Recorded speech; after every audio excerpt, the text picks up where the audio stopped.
আসসালামু আলাইকুম। আসলাম রান্না বান্না নিয়ে। সকালে বৃষ্টি সারা রাত, তারপরে আমার ফ্রিজেও মাছ টাছ নাই, এরকম যে মাছ আছে সেগুলো খেতে ইচ্ছা করলো না।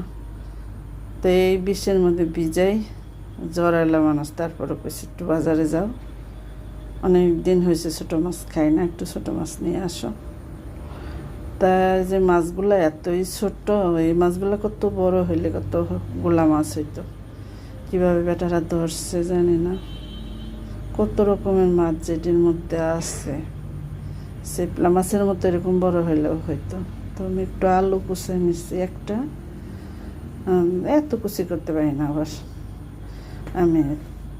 আর এই তো বেগুন আনছে, বেগুনও সুন্দর না আজকে, পাকা চাকা, কিন্তু ভিতরে এই পোকা টোকা নাই আবার, কিন্তু বাঁকা কেমন জানি, সুন্দর না। এত বৃষ্টির মধ্যে লোকেরা নিয়ে আসছে, এটাই তাদেরকে ধন্যবাদ দেওয়া দরকার।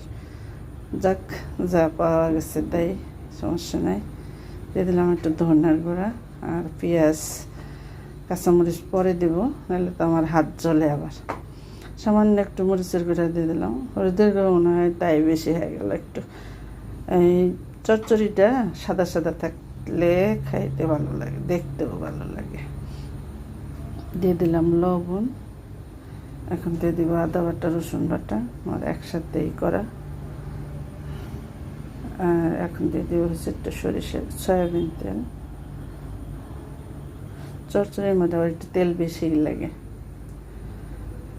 এখন ভালো করে মেখে নেব একদম। চচ্চড়ি যত মাখা হয় তত নাকি স্বাদ লাগে। আলুটা আগে মেখে নেই, কারণ বেগুন তো অত মাখা যাবে না। আগে একটু মাইখা সুন্দর নরম করে নেই পেঁয়াজটা আর আলুটা। বাজার আনছে তো, উঠছি সকালে, রুটি বানাইছি, খাইছি, তারপরে বাজার নিয়ে আসছে। তারপরে এগুলা কাটাকুটাই, হাফ কেজি মাছ করতে আমার মনে হয় 1 ঘন্টার বেশি লাগছে। পারি না ভাই আগের মতো আর কাজ করতে, হলুদ একটু বেশি মনে হয় হয়ে গেল। তো আমি বেগুনটা বেশি সময় মাখবো না, একটু মানে আলগা আলগা করে একটু মেখে নিতেছি।